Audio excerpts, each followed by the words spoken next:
పేరు లేని పార్టీ చూశారు కదా, షర్మిల వైఎస్ఆర్టీపీ పార్టీకి సింబల్ ఇచ్చారు తెలంగాణలో.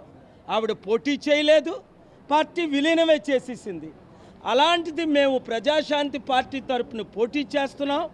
పవన్ కళ్యాణ్ కంటే షర్మిల కంటే ఎక్కువ ఓట్లు మీరు తెలంగాణలో మనకు రావడం మీరు చూశారు. ఇప్పుడు ఆంధ్రప్రదేశ్ ఎలక్షన్లో మనల్ని పోటీ చేయడానికి అవకాశం ఇవ్వకుండా జరుగుతున్న కుట్ర పప్పులు ఉడకవు. ఎందుకు? ఆల్రెడీ ఎలక్షన్ కమిషన్ విషయం మీద మేము కంప్లైంట్ చేసాం. హైకోర్టులో ఫేవరబుల్ రూలింగ్ వచ్చింది. ఈసారి ముందే కంప్లైంట్ చేయమన్నారనే ఇన్ రైటింగ్ నా ఒంట్లో బాగోపోయినా విశాఖపట్నం నుంచి రాత్రి 10 గంటలకు విజయవాడ చేరుకున్నాను. ఇదే రుజువు. మీడియా ఉంటుండగా అందరూ ఎలక్షన్ కమిషన్ క్వశ్చన్ చేయండి. Doctor K A Paul Prajashanti party ప్రెసిడెంట్ని ఎందుకు ఎలక్షన్ కమిషన్ స్టాఫ్ కలవడం లేదు, ఎలక్షన్ కమిషన్ కలవడం లేదు? నేను అడుగుతుంది ఏంటి? మాకు ఎలక్షన్స్ మార్చిలో వద్దు, లాస్ట్ ఫేజ్లో పెట్టండి, చివరి ఫేజ్లో తప్ప. కోవిడ్ ఎక్కువ అవుతుంది. 10th ఇంటర్మీడియట్ ఎగ్జామ్స్ తర్వాత డిగ్రీ ఎగ్జామ్స్ తర్వాత పెట్టండి. 2, 3 ఎలక్షన్ అయిపోగానే 40 రోజులు లాస్ట్ టైం ఉన్నట్టు కౌంటింగ్కి టైం ఇవ్వకుండా ఎలక్షన్ అవ్వగానే ఓట్లు లెక్కించండి. ఈ 3 డిమాండ్లు నేను చేస్తున్నాను. ఇందులో తప్పని ఎవరైనా పట్టగలరా, చెప్పగలరా?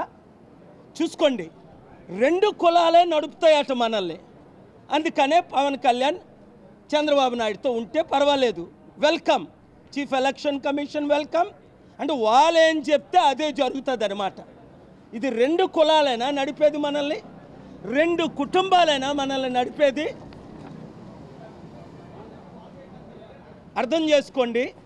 నా పోరాటం ఎప్పుడూ ఆగదు. ఈసారి మనం గెలిచి తీరుతాం. కోర్టులో కేసు వేయడం జరిగింది, ఆర్గ్యుమెంట్స్ వినిపిస్తారు.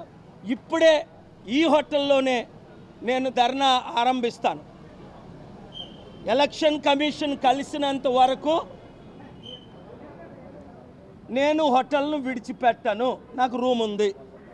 Thank you very much. నా రూమ్ నెంబర్ 507. ఎవరికైనా ల్యాండ్లైన్లో ప్రాబ్లం ఉంటే రూమ్కి కాల్ చేయండి, హోటల్కి కాల్ చేయండి, నా సేఫ్టీ విషయం తెలుసుకోవడం కొరకు. Thank you. అదే మార్చ్ ఏప్రిల్ అన్ని ఎగ్జామ్స్ ఇండియాలో, అన్ని ఎలక్షన్స్. ఇండియా అంతా ఎలక్షన్స్ మేలో ఎందుకు పెడుతున్నారు? యూపీలో ఎప్పుడు పెడుతున్నారు? నార్త్లో ఎప్పుడు పెడుతున్నారు? ఏ మన సౌత్ వాళ్ళు అంత చీప్ వాళ్ళువా? వాళ్ళు చెప్పినట్టు చేయడానికి మనకు డిమాండ్స్ ఉండవా? సౌత్ సత్తా చూపిద్దాం మోదీకి, తెలుగు సత్తా చూపిద్దాం, స్టీల్ ప్లాంట్ ఎంప్లాయీల సత్తా చూపిద్దాం. ఇప్పుడున్న వాళ్ళందరూ బీజేపీ బీ పార్టీలని మీకు తెలుసు. ఏమైనంటే బెయిల్ క్యాన్సిల్ చేసి ఒకరిని జైల్లో పెడతారు. ఇంకేమైనంటే కొత్తగా మొన్న 52 రోజులు జైల్లో పెట్టిన ఆయన్ని మళ్ళా 520 రోజులు జైల్లో పెడతారు. నన్ను పెట్టగలరా వీళ్ళు? వీళ్ళకి దమ్ముందా?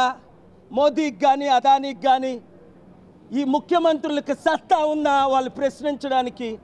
Do these ex-chief ministers or politicians have a guts to stand before the election commission or before the honorable courts?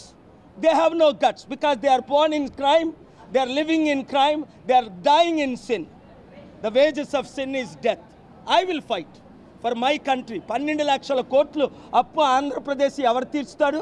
ఒక డ్యాన్స్ వేసి తీర్చుతాడా? వడ్డీ కట్టలేని పరిస్థితి ఇప్పుడున్న 2 ముఖ్యమంత్రులను, 2 పార్టీలను.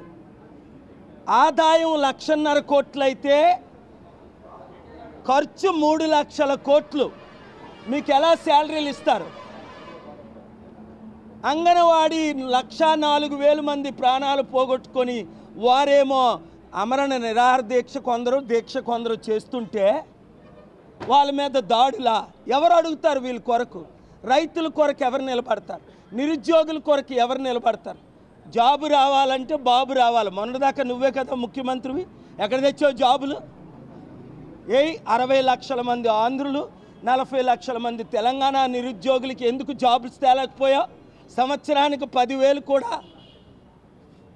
ఎమ్మెల్యేలారా, మినిస్టర్లారా, ఎక్స్ ఎమ్మెల్యేలారా, ఎక్స్ మినిస్టర్లారా, యూత్ లీడర్స్ గమనించండి. నేను మాట్లాడిన ప్రతి మాటలో సత్యం ఉంది. అంబేద్కర్ని గెలనిచ్చారా వీళ్ళు? డిపాజిట్ రానివ్వలా. కానీ అంబేద్కర్ ఫైట్ చేయలేదా? మంత్రి పదవిని వదిలేసి మాట్లాడడం కాదు.